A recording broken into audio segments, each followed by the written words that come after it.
నమస్తే రమగారు. నమస్తే జయ. రమగారు, శ్రావణ మాసం వచ్చేసింది. మనం శ్రావణ శుక్రవారం చక్కగా వరలక్ష్మి వ్రతం చక్కగా పూజలు చేసుకుంటాం. అలానే శ్రావణ మంగళవారానికి కూడా విశిష్టత ఉంది. నోములు నోచుకుంటారు కదండి. అసలు ఎవరు నోచుకోవచ్చు, ఏ విధంగా నోచుకోవాలి, శ్రావణ మంగళవారానికి ఉన్న విశిష్టత ఏంటి? శ్రావణ మంగళవారం అత్యద్భుతమైన నోము అది. అయితే ఈ మంగళవారం నోములు సాధారణంగా వివాహం అవగానే కొత్త పెళ్లి కూతురుతో నోవిస్తారు. కన్యగౌరి నోమని, ఈ మంగళవారపు నోమని చిన్నపిల్లలకి మెచ్యూర్ కాకముందు పిల్లలతోటి నోమించే అలవాటు కూడా ఉంటుంది కొన్ని కుటుంబాల్లో. అయితే వివాహం అయిన తర్వాత పెళ్లి కూతురుతో మొదలుపెట్టి 5 సంవత్సరాలు వరుసగా పూజ చేసుకుంటారు. 4 వారాలు వస్తాయి కదా, 4 మంగళవారాలు. ఎప్పుడైనా ఓ సంవత్సరం 5వ మంగళవారం కూడా వచ్చే అవకాశం ఉంటుంది. ఈ 5 మంగళవారాలు మంగళగౌరి పూజ చేసుకుని, మంగళ గౌరి అంటే అమ్మవారు పార్వతీదేవి, గౌరీ పూజ చేసుకుని, ఆ గౌరీ పూజకి పూజా విధానాలు చిన్న చిన్న తేడాలు ఉన్నా ఇంచుమించు అందరిళ్లలోనూ ఒకేలాగా ఉంటాయి. చలిమిడి శనగలు నైవేద్యం పెడతారు. పాయసము, పులగము, చలిమిడి, శనగలు. ఈ చలిమిడి కూడా ఎలా చేస్తారంటే దీపాలు పెట్టడం, ఒక ప్రత్యేకమైన దీపం చేసుకుంటారనమాట. చలిమిడికి బియ్యపిండితో చలిమిడి చేస్తావా, ఆ చలిమిడితోటే ప్రమిద చేస్తారు. దాంట్లో ఆవు నెయ్యి పోసి ఏడాదికోసా ఒక 5 చొప్పున ఒత్తులు కూడా పెరుగుతాయి. మొదటి సంవత్సరం ఒక ఏసి ఒత్తి, 2వ సంవత్సరం 2 ఏసేల ఒత్తులు, అట్లా ఒత్తులు కూడా పెరుగుతాయి అన్నమాట. ఒక్కొక్క ఇంట్లో ఒక్కొక్క రకం. ఈ ఒత్తి వేసుకుని పూజ చేసుకుంటారు. ఒత్తి ఆ దీపం వెలిగించి పూజ చేసుకోవాలన్నమాట. మంగళగౌరి వ్రతానికి మామూలుగా స్త్రీల వ్రత కథలు అన్నిటికీ ఉన్నట్టుగానే దీనికి కూడా వ్రతానికి ఒక కథ, దానికి ఒక విధానం ఉంటుంది. పూజ అంతా అయిపోయాక పూజావసానంలో నైవేద్యం పెట్టేసిన తర్వాత తోరాలు కట్టుకుని తోర పూజ చేసి, వరలక్ష్మి వ్రతంలో కూడా తోర పూజ చేసుకుంటాం కదా, తోరం కట్టుకున్నాక ఈ దీపం వెలిగించి కత్తికి కాటుక పట్టిస్తారు. కత్తి, ఇనప కత్తికి అట్లకాడ కూడా పట్టిస్తారు కొంతమంది ఇళ్లలో. ఆ కత్తిని దాన్ని ఈ తోరం కట్టిన చేతితోటి అక్షింతలు పట్టుకుని కత్తి కూడా పట్టుకుని ఆ దీపం మీద పెట్టి కథ వింటారనమాట. ఈ దీపం మీద ఒక కత్తి పెట్టేసరికల్లా దానికి కొంచెం ఇది పట్టి మసి పట్టి కాటుకలాగా అవుతుంది కదా. ఈ కత్తి కొంచెం ఆవు నెయ్యి రాసి దానికి చూపిస్తారు. ఈ మసిబారి కాటుకలాగా అవుతుంది. ఆ కాటుక కంటికి ధరించాలి, అది 5వ తనాన్ని వృద్ధి చేస్తుంది అని చెప్తారు. అది దాని విధానం. ఇప్పుడు ఈ మొదట ఈ పూజ అవగానే కూడా ఎవరైనా ఒక ముత్తైదుని పొద్దున్నే ఇంటికి పిలుచుకుని బుట్టవాయనం అని ఇస్తారు. ఈ చలిమిడి, శనగలు, తర్వాత రవికల బట్ట, పసుపు, కుంకుమ, గాజులు అవి ఇచ్చి మొట్టమొదటి వాయనం ఒక అమ్మ ఇచ్చి, ఆ వాయనం ఇవ్వడానికి కూడా ఇది ఈ కాటుకని కంటికి పెట్టుకోవడానికి ఇవ్వాలి. మంగళగౌరి వ్రతపు కాటుక, శ్రావణ మంగళవారపు కాటుక చాలా ప్రత్యేకంగా ఉండేది.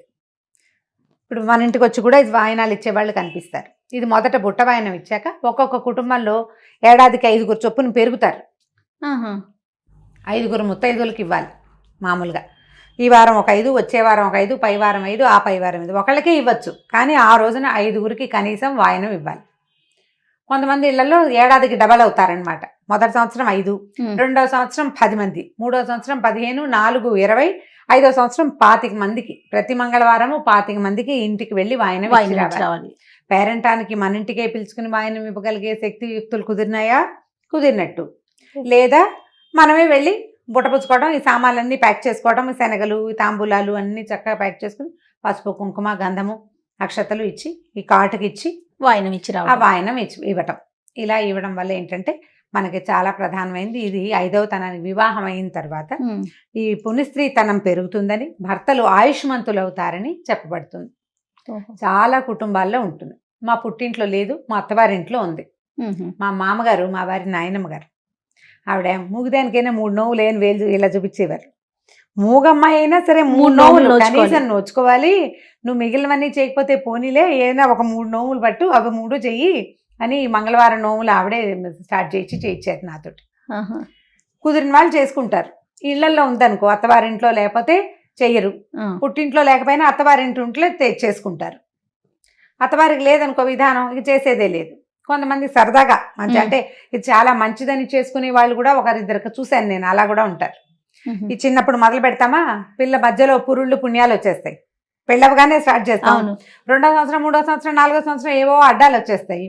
తర్వాత 5వ సంవత్సరం అయినా చేసుకోవచ్చు. ఈ బాకీ ఎప్పటికైనా తీర్చుకోవచ్చు. మొదటి సంవత్సరం మొదలు పెట్టించాలన్నమాట, అది నియమం. ఈ 5 ఏళ్ళు చేసుకుంటారు. ఒకవేళ మొదటి సంవత్సరం గోదావరి పుష్కరాలు వచ్చినాయి, అప్పుడు పుష్కరాలు అప్పుడు నోములు పట్టకూడదని ఒక విధానం ఎట్లా వచ్చిందో, ఆ సంవత్సరం పెళ్లిళ్ళైన చాలా మంది ఆడపిల్లలు ఆ నోము పట్టలేదు. మరుసటి సంవత్సరం 2వ ఏట పట్టకూడదని మళ్ళీ 3వ ఏట పట్టాలి. అవన్నీ కూడా విధానాలు ఏదో అలా ఆలోచించుకుని పెట్టేసుకుంటూ ఉంటారు.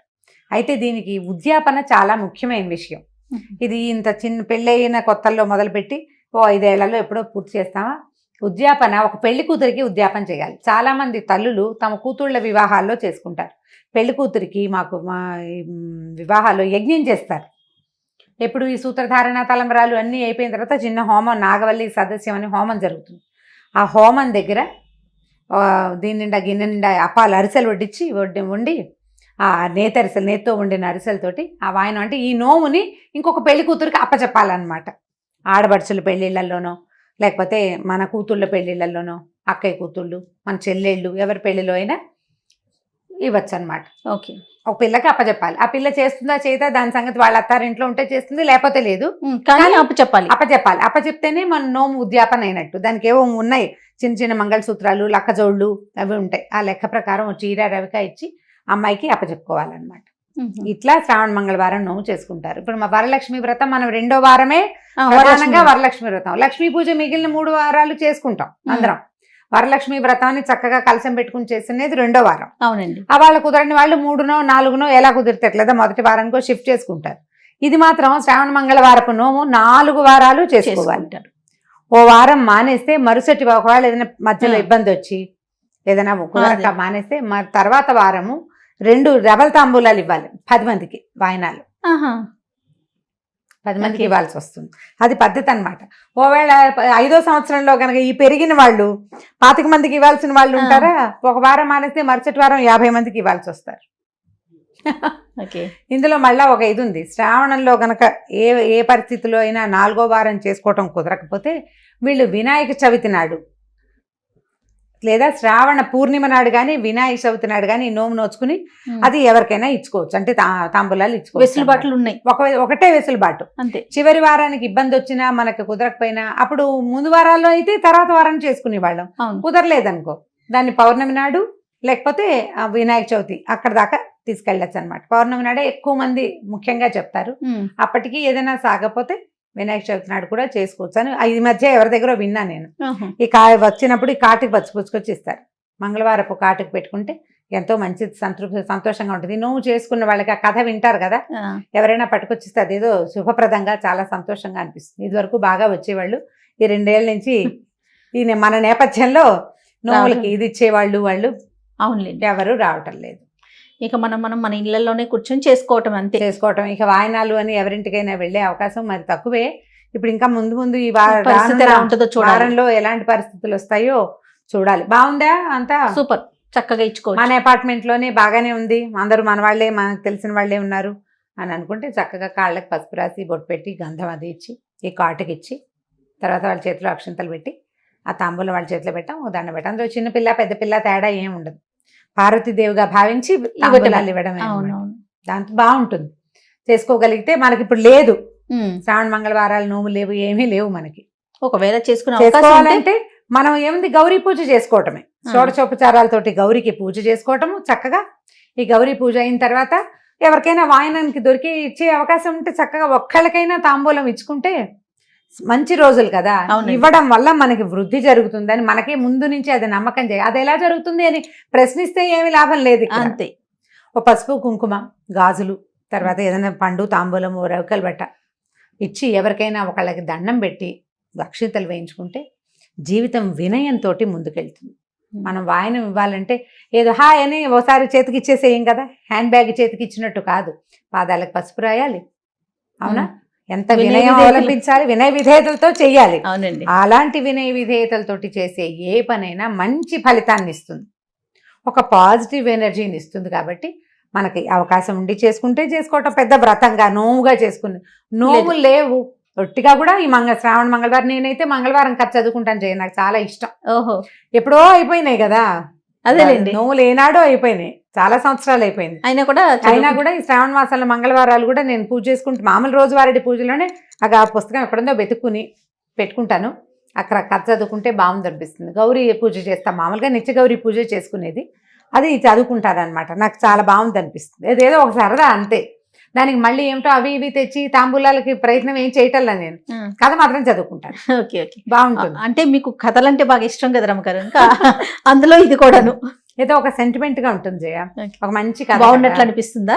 బాగున్నట్టు అనిపిస్తుంది, చదువుకుంటే బాగుంటుంది అంతే, మన అలవాటుని బట్టి. అంతే. పూజ చేసుకుని ఎవరైనా ఆ పూట ఎవరైనా మా పిలవకుండా వచ్చారనుకో ముత్తైదులు బొట్టు పెట్టి తాంబూలం, మాకు మా సచివత ఉంటుంది, సాయంకాలం అయ్యేసరికి వచ్చేస్తుంది. ఖచ్చితంగా మంగళవారం నాడు దాన్ని బొట్టు పెట్టి తాంబూలం ఇచ్చేస్తాను. మామూలు రోజుల్లో దాన్ని రకరకాల అక్షింతలతోటి తిరిగితే కేకలేస్తాను, కానీ ఇప్పుడు ఆ రోజు మాత్రం దాన్ని ఏమన్నాం అనకుండా బొట్టు పెట్టి 2 పళ్ళు, పిల్లలు వస్తే పిల్లలకి కన్యగౌరిని చేస్తారు, చిన్న పిల్లలకు కూడా తాంబూలాలు ఇవ్వచ్చు, అది కూడా చాలా మంచిదని చెప్తారు. ఇవేమీ లేదు, ఇవన్నీ కూడా దానివల్ల మీకు స్వర్గం వచ్చేస్తుందో అదేదో వచ్చేస్తుందో కాదు, మనం అవలంబించే వినయము, చేసేటువంటి ఈ దాన ప్రక్రియ, ఈ 2 మనకి ప్లస్ అవుతాయి పాజిటివ్గా. దానికి తోడు పరంపరగా వస్తోంది, సాంప్రదాయంగా వస్తుంది కదండి, ఇప్పుడు మంచిదే కదా, చేయటం వల్ల మంచిగా కానీ చెడలేదు కదా. రమ్మగారు, మరి ఆ కథ మా అందరి కోసం మంగళగౌరి వ్రత కథ. మామూలుగా మనకు వ్రత కథలన్నీ కూడా సూతమహాముని శిష్యులకి చెప్పినట్టు, అది ముందు ఎవరికో ఉపదేశించింది, ఆయన తన శిష్యులకు చెప్తున్నట్టుగానే చెప్పబడుతుంది. సూతమహాముని తన శిష్యులకి ఏం చెప్పారంటే, నారద మహర్షి సావిత్రీదేవికి ఉపదేశించాడని, ఆ కథనే శ్రీకృష్ణ పరమాత్మ ద్రౌపదీదేవికి ఉపదేశించాడని, ఆ విషయాన్ని సూతుడు శిష్యులకి చెప్తున్నారనమాట. 2 చేతులు మారినాయి, 2 మూడో చెయ్యి. ముందు నారదుడు సావిత్రికి ఉపదేశించాడు, అదే శ్రీకృష్ణుడు ద్రౌపదీదేవికి ఉపదేశించాడని సూతమహాముని తన శిష్యులకి తెలియజేస్తున్నారు. ఓకే అండి. మంగళగౌరి చాలా మహత్యం కలిగిన తల్లి. ఆమె ఎలా ఉంటుందంటే, పసుపు కుంకుమలందు, తర్వాత నేతి దీపాలతో, ఆవు నేతితో వెలిగించిన దీపాల యందు ఆమె యొక్క సాన్నిధ్యం ఉంటుంది. మంగళ గౌరిని గనక పూజిస్తే మనకి భర్త సన్నిధిలో ఉండటం, తర్వాత 5వ తనం వృద్ధి అవుతుందని, సత్సంతాన ప్రాప్తి కలుగుతుందని చెప్పబడుతుంది. అలాగా గౌరీదేవిని అర్చించి వైధవ్యాన్ని పోగొట్టుకున్నటువంటి ఒక స్త్రీ కథ చెప్తానని కృష్ణ పరమాత్మ ద్రౌపదీదేవికి చెప్తున్నాడు. పూర్వం మాహిష్మతి నగరాన్ని పాలించే ఒక రాజుగారు ఉండేవాడు, జయపాలుడని. ఆయనకి చాలా గొప్ప రాజే కానీ సంతానం కలగలేదు. అయితే ఒకనాడు వాళ్ళ అంతఃపురానికి ఒక సన్యాసి, ఒక ఆయన భవతి భిక్షాందేహి అని అరిచాడు బయట. రాణిగారు అన్ని రాజుగా ఆయనకి ఇవ్వవలసిన, సన్యాసికి ఇవ్వవలసిన సామాన్లన్నీ సర్దుకుని బయటికి తీసుకొచ్చేసరికి అలా ఆయన వెళ్ళిపోయాడు. 3 రోజులు ఇట్లాగే సన్యాసి భవతి భిక్షాందేహి అనడము, రాణిగారు సంబారాలు సమకూర్చుకుని తిరిగి బయటకు వచ్చేసరికల్లా ఆయన వెళ్ళిపోవటము జరిగింది. ఆవిడ భర్తకు చెప్పింది, ఏమిటో ఇట్లా జరుగుతుంది, ఎవరో ఒక సన్యాసి వచ్చి కేకేస్తున్నాడు, నేను వెళ్ళేసరికి ఆయన వెళ్ళిపోతున్నాడంటే ఈయన ఏమన్నాడు, వేళ తెలిసింది కాబట్టి సంబారాలని ముందే కూర్చుకో, ముందే సమకూర్చి పెట్టుకో, కేకేసే టైంకి నువ్వు వాకిట్లో ఉండు, అప్పుడు వెసులుబాటుగా ఉంటుందన్నాడు. ఈ పాయింట్ బాగుంది కదా. అంతే. అంచేత ఆమె ఏం చేసింది, అట్లాగే అన్నీ చక్కగా సన్యాసికి ఆయనకి భిక్ష ఇవ్వడానికి వలసిన సామాన్లన్నీ సర్దుకుని బయట నిలబడిందట. సన్యాసి వచ్చినప్పుడు ఈవిడ భిక్ష ఇవ్వబోయేసరికల్లా, సంతానం లేని నీలాంటి వాళ్ళ దగ్గర నేను తీసుకొని భిక్ష అన్నాడు. అనేసరికి ఆవిడ దుఃఖించి, మరి నాకేదో ఒక తరుణోపాయం చూపించు, నన్ను ఉద్ధరించు, సంతానం లేదని బాధపడుతున్నానని ఆమె అడిగింది. అడిగేసరికల్లా ఆయన ఏమన్నాడంటే, నీ భర్తని నీలవస్త్రధారిగా నీలాశ్వాన్ని ఎక్కి తూర్పు దిశగా వెళ్ళమను, అడవిలో ఎక్కడ ఈ అశ్వం అలసిపోయి నేల మీద పడుతుందో అక్కడ తవ్వమను, అక్కడ ఒక బంగారు దేవాలయం ఉంటుంది, అందున్న భవానిని అర్చించమను, నీకు సంతానం కలుగుతుంది అని చెప్పాడు. ఈయన అదే ఆవిడ ఏం చేసింది, రాణిగారు భర్తకి తెలియజేసింది. భర్త సరేనని జయపాలుడు ఈ మాహిష్మతి నగరం నుంచి బయటికి బయలుదేరి గుర్రం వేసుకుని వెళ్ళాడు, నీలాశ్వాన్ని వేసుకుని. అశ్వం ఒక చోట కింద పడింది. అక్కడ ఆయన తవ్వించి చూసేసరికల్లా పెద్ద బంగారు దేవాలయం ఉంది, మహాద్భుతమైన భవానీ దేవాలయం. వెళ్ళి అమ్మవారిని అర్చించాడు సాంగంగా. అర్చించేసరికల్లా ఆవిడ ప్రసన్నురాలయ్యి, నాయన నీకు సంతానం లేదు, కానీ నువ్వు ఇట్లాంటి ప్రయత్నం చేసి వచ్చావు కాబట్టి వైధవ్యం ఉన్న కుమార్తె కావాలా, అల్పాయుష్కుడైన కుమారుడు కావాలో కోరుకోమంది. ఈయన ఏమనుకున్నాడు, కనీసం మగపిల్లవాడు ఉంటే వంశానికి పేరైనా వస్తుందని, మగపిల్లవాడే కావాలి, అల్పాయుష్కుడైన కుమారుడే కావాలని అడిగాడు. అయితే ఆవిడ ఏమంది, పక్కనే ఒక మామిడి చెట్టు ఉంది, ఆ చెట్టు మీద ఉన్న మామిడి పళ్ళు ఒక పండు కోసుకో, నువ్వు వెళ్ళి నీ భార్యకి ఒక పండు కోసుకోమని చెప్పింది. ఈయన ఏం చేశాడు, సరేనని భవానికి నమస్కరించాడు. అమ్మవారు మాయమైపోయింది. ఇతను ఆ పెద్ద మామిడి చెట్టు కింద ఒక గణపతి విగ్రహం ఉంది. గణపతికి నమస్కరించి పైకెక్కి ఆ కాయ కోయిపోయాడు. ఆ కాయ కోస్తుంది ఆయనకు ఒక సంతోషం కలిగింది. ఒక కాయ కోసుకో అని చెప్పింది అమ్మవారు. చాలా కాయలు తెంపేశాడు. ఈ కింద ఉన్నటువంటి గణపతి కినిసి ఆయనకి కోపం వచ్చి, నీ కుమారుడు పాము కరిచి మరణిస్తాడు, నువ్వు ఇట్లా పని చేసావు అని శపించాడు. కాయలన్నీ మాయమైపోయినాయి, ఒక్క కాయే మిగిలింది. ఆయన ఒక్క కాయ పుచ్చుకుని దీనవదనంతో ఇంటికి వచ్చేసాడు. ఆ కాయ కోసి రాణిగారు భుజించేశారు కల్లా ఆమెకు ఒక కుమారుడు కలిగాడు. ఇతను అల్పాయుష్కుడని, పాము వల్ల మరణిస్తాడని తెలుసుకున్నారు, వాళ్ళకి తెలుసు. అయితే ఏమైంది, పిల్లాడికి 5 ఏళ్ళు వచ్చినాయి. పిల్లవాడికి శివుడు అని పేరు పెట్టి పెంచుకుంటున్నారు. చక్కగా అల్లారు ముద్దుగా పెంచారు. పిల్లవాడు చక్కటివాడు. ఈ 5 ఏళ్ళు వయసు వచ్చాక ఒకరోజు సర్పం వచ్చింది పిల్లాడిని కాటేయటానికి. పిల్లాడి ముద్దు ముచ్చట్లు చూడాలని గణపతిని బతిమలాడితే ఆయన ఒక 5 సంవత్సరాల వరకు అవకాశం ఇచ్చాడు. రాణిగారు అడిగింది, కనీసం ఉపనయనమైనా కాలేదు కదా, అప్పటి వరకు నాకు ఆ పిల్లాడిని నాతోడు ఉండనివ్వమని ఆ సర్పాన్ని బతిమలాడింది. సర్పం వెళ్ళిపోయింది. కాటేయటానికి వచ్చిన సర్పం వెనక్కి వెళ్ళిపోయింది. పిల్లాడికి 9-10 ఏళ్ళు వచ్చేసరికి ఆ ఉపనయనం చేశారు. కానీ ఆవిడ రోజు ఏడ్చేది తల్లి. ఏడుస్తుంటే పిల్లాడు అడిగాడు, ఎందుకమ్మా, ఎందుకు దుఃఖపడుతున్నావంటే, నాయన ఇలా నీకు ఇలాంటి శాపం ఉంది, నీ తండ్రి వల్ల వచ్చింది, ఆయన కూడా కోరుకున్నది అది, అసలు మాకు సంతానమే ఉండకూడదు, ఇలా జరిగింది అనేసరికల్లా ఇతను ఏమన్నాడు, అమ్మ శివుడు ఆజ్ఞ లేనిదే చీమైనా పుట్టదు కదా, ఇలా నన్ను అల్పాయుష్కుడిగా పుట్టించిన భగవంతుడు ఏదో ఒక కారణంతో పుట్టించాడు.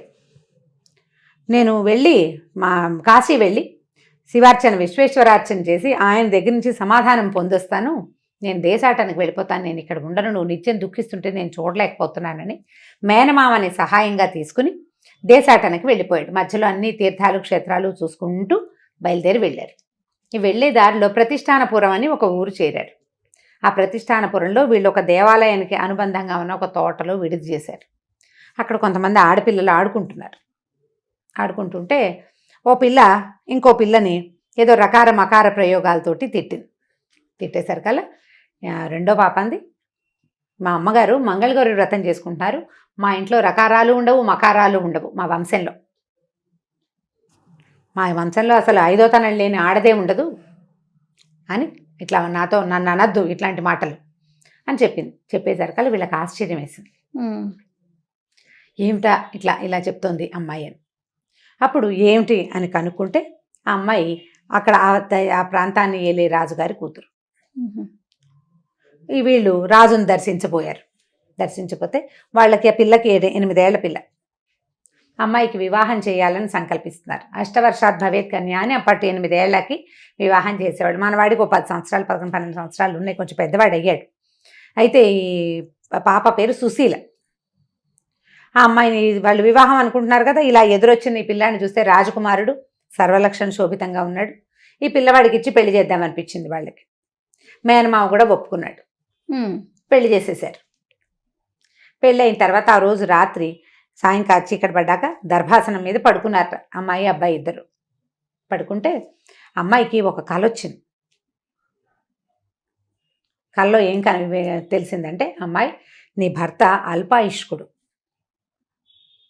అమ్మాయి నిత్యము గౌరీ పూజ చేసే అలవాటు ఉంది, కన్యగౌరి నోము కూడా నోపించారు ఆ అమ్మాయితోటి. అల్పాయుష్కుడు కొద్దిసేపట్లో ఒక పాము వస్తుంది ఇతన్ని కాటేయటానికి, పైన కుండ వేలాడుతుంది చూడు, ఆ కుండని కుండలో పాలు పోసి పెట్టు, ఒక పాత్రలో పాలు పోసి పెట్టు, ఆ సర్పం ఆ పాల కోసం కుండలోకి ప్రవేశిస్తుంది, కుండ మూతి కట్టేసి మీ అమ్మకి వాయినం ఇవ్వు ఆ కుండని అని చెప్పింది అమ్మవారు. పిల్ల లేచింది, పక్కన ఉన్న భర్త దర్భాల మీద పడుకుని నిద్రపోతున్నాడు. సర్పం కనపడింది అమ్మాయికి దూరంగా. ఏం చేసింది, భర్త తొడ మీద ఒక కాలేసి, మరి ఎత్తుగా ఉంది అది, అతను పడుకున్న వాడికి మీద కాలు వేసి పైన ఉట్టిలో నుంచి ఖాళీ కుండని అందుకుంది. ఆ అమ్మాయి కాళ్ళకి పారాణి పెట్టుకున్నది, పారాణి బాగా తడితడిగా ఉంది. ఆ పారాణి ముద్ర అతని తొడ మీద పడింది. ఈ కుండ దించింది, ఈ దించిన కుండలో పాలు పోసి సర్పం దగ్గర పెట్టేసరికల్లా ఆ సర్పం అందులోకి ప్రవేశించింది. ఈ అమ్మాయి గుడ్డతోటి దాన్ని మూట కట్టేసింది. ఈ లోపల అబ్బాయి లేచాడు, ఆకలిస్తుంది ఏమైనా పెట్టమన్నాడు. ఈ అమ్మాయి 4-5 భక్ష్యాలు తీసుకొచ్చింది, అవి తిన్నాడు, పాలు తాగాడు, పడుకున్నాడు. ఈ అమ్మాయి నిద్రపోయింది. మర్నాడు పొద్దున్న లేవగానే ఇతను మనం వెళ్ళిపోదాము, కాశీనగరానికి వెళ్ళాలి, ఇక్కడే ఉంటే ఏదైనా అవుతుందేమో, మనం విశ్వేశ్వరుడి దర్శనం చేసుకుంటే ఈ ప్రమాదం నుంచి తప్పించుకోవచ్చని ఈ ప్రతిష్టానపురం నుంచి కుర్రవాడు నా మేనమామ ఇద్దరు కలిసి వెళ్ళిపోయారు. ఆ కుండ వాసన గట్టి పెట్టిందిగా పాప, ఆ పైనే పెట్టేసింది, అలాగే ఉండిపోయింది. అక్కడి నుంచి రోజులు గడుస్తున్నాయి. ఈ పిల్లవాడి జాడలేదు పెళ్లి కొడుకుది. ఈ అమ్మాయి ఏమంది, నాన్న నాకు కల వచ్చింది, మంగళగౌరి నాకు చెప్పింది, నా భర్త నాకు దక్కుతాడు, నాకేం భయం లేదు, ఒక సత్రం కట్టించు, కాశీ వెళ్తామని మాటల ముందే చెప్పారు కదా, కాశీ నుంచి వచ్చే వాళ్ళంతా మన ఊళ్ళ నుంచి వాళ్ళ ఊళ్ళ వైపుకి వెళ్ళాలి, వచ్చిన యాత్రికులందరి కాళ్ళు కడుగుతాను నేను, పుణ్యము లభిస్తుంది, నా భర్త కూడా నాకు దొరుకుతాడు అని చెప్పింది. చెప్పేసరికల్లా ఓ సత్రం కట్టించారు కూతురు కోరికతోటి. సరే సత్రంలో వచ్చిన వాళ్ళందరికీ కాళ్ళు కడిగి భోజనం పెట్టేది అమ్మాయి. ఇది జరుగుతూ ఉన్నాయి. వీళ్ళు కాశీ వెళ్ళొచ్చేశారు. కాశీ వెళ్ళి కాశీ విశ్వేశ్వర దర్శనం చేసుకున్నారు. అతను నన్ను ఆయుష్మంతుడిని చెయ్యి, నాకు వివాహం కూడా అయ్యింది అని చెప్పి స్వామివారికి దండం పెట్టుకున్నాడు. సమాధానం లభించిందో లేదో తిరిగి వచ్చాడు. వస్తూ ప్రతిష్టానపురానికి వచ్చారు. ఆ అమ్మాయి గుర్తుపట్టింది భర్తని, మనిషిని గుర్తుపట్టింది. ఈ కాళ్ళు కడిగేటప్పుడు ఆ అమ్మాయి పాదాలతోటి మీద కాలేసింది కదా, ఆ గుర్తు అతని కాలు మీద అలాగే ఉందిట. అమ్మవారి దయ వల్ల ఆ పారాణి గుర్తుని చూసింది అతని తొడ మీద. ఆ కాళ్ళు కడిగి ఇతనే నా భర్త అని చెప్పింది. చెప్పేసరికల్లా సరే వాళ్ళు రాజుగారు వాళ్ళు అమ్మాయి తండ్రి వాళ్ళు వచ్చే లోపల ఆ పూట నిద్ర చేస్తే అతనికి ఎట్లా కాలొచ్చిందంటే, మంగళగౌరి అమ్మవారి తాలూకు శక్తులు, యమదూతలు తనని పట్టుకెళ్ళడానికి వచ్చిన వాళ్ళు అమ్మవారి దూతలు ఇద్దరు కొట్టుకుంటున్నట్టు కాలొచ్చింది అతనికి. తనకి మృత్యువు రావాల్సి ఉంది కానీ వచ్చారు యమదూతలు తనని తీసుకెళ్ళటానికి. అమ్మవారి తాలూకు దూతలు వాళ్ళు వీళ్ళు యుద్ధం చేస్తున్నట్టుగా కనపడింది. తను మెలకు వచ్చి చూసుకున్నాడు. ఈ అమ్మాయి తన భార్య అతని జ్ఞాపకం ఉంది కొంత. అక్కడి నుంచి ఈ అమ్మాయి ఏం చేసింది, ఆ కుండని ఆ పూట నోచుకుని కుండని అమ్మకి వాయనం ఇచ్చింది. కుండ తెరిచి చూస్తే అందులో ముత్యాల హారం ఉంది. ఆ ముత్యాల హారాన్ని ధరించి భర్త దగ్గరికి వెళ్ళింది. సంవత్సరాలు గడిచినాయి. ఇంతలో భర్త ఆ భార్య దగ్గరకు వచ్చేసరికి అతనికి కళ జ్ఞప్తికి వచ్చిందనమాట. ఈ అమ్మాయి వాళ్ళ ఇంట్లో ఉన్న మంగళగౌరి వ్రతం వల్ల ఆమెకి 5వ తనం వృద్ధి అయింది, అందువల్లే తనకి మరణం తప్పింది అని భావించి తెలుసుకున్నాడు. తర్వాత ప్రతిష్టానపురం నుంచి మేనమావతో కలిసి తన ఇంటికి వెళ్ళిపోయాడు. వెళ్ళిపోతే వాళ్ళు అడిగారు, చాలా ప్రచండమైన శాపం, గణపతి శాపాన్ని ఎట్లా తప్పించగలిగావు నువ్వంటే, మంగళగౌరి వ్రత మహత్యము, ఆ వ్రతం చేసే వాళ్ళ ఇళ్లలో ఇలాంటివి జరగవని, శ్రద్ధ లోపించకూడదు, వ్రతంలో తప్పొచ్చినా శ్రద్ధ లోపం ఉండకూడదు, ఏదైనా ఒక వస్తువు ఉండదు పర్వాలేదు, విధం తప్పినా వ్రతం తప్పకూడదు అని దండం పెట్టిస్తారు. పొరపాటు నేను చేసినా నా వ్రతం తప్పకూడదు అని చెప్పుకుంటారనమాట అమ్మవారికి. ఈ వ్రతం చేయటం వల్లే నా భర్త నాకు లభించాడు, ఆ రోజు రాత్రి నాకు కాలొచ్చింది, నిజంగానే సర్పం వస్తే నేను ఆ కుండ తెచ్చిపెట్టానని చెప్తుంది అమ్మాయి. ఆ తర్వాత ఆ సంవత్సరం నుంచి తన రాజ్యంలో ఉన్న వాళ్ళందరూ కూడా, ఎక్కడ మాహిష్మతి నగరంలో అందరూ మంగళగౌరి నోము చేసుకోవాలని, ఆడపిల్లలు వివాహమైన మరుసటి ఆ సంవత్సరం నుంచి చేసుకోమని, తర్వాత కన్యగౌరి నోములు కూడా చేయించమని ఆయన చాటింపు వేయించి ఎలా చేయాలో విధి విధానాలు తన కోడలతోటి వాళ్ళందరికీ చెప్పించి చేయించారు. ఇందులో కలశం పెట్టుకోవటం, కొంత ఇళ్లలో కలశంతో పెడతారు, కొంతమందిలో పెట్టరు. అటు ఇటు ఏది మారినా పూజ ఇదే, కథ ఇదే. ఈ కథని విని అక్షింతలు వేసుకుంటాం, అక్షింతలు పట్టుకుని కథ వింటాం. కొంత సగం అమ్మవారి మీద వేసి సగం మన మీద వేసుకుంటాము. భర్తకి దండం పెట్టడం ఇప్పటి విధి. శ్రావణ మంగళవారం నువ్వు నోచుకునేది 5వ తనాన్ని వృద్ధి అయ్యి భర్తని కేకలేయకూడదు. ఆ రోజు భర్తతో పరుషవాక్కులు ఆడకూడదు. మనకే తగాదాలున్నా వాటిని పక్కన పెట్టుకోవాలి. ఈ అక్షింతల్ని భర్తతోటి 2వసారి వేయించుకోవాలని చెప్తారు.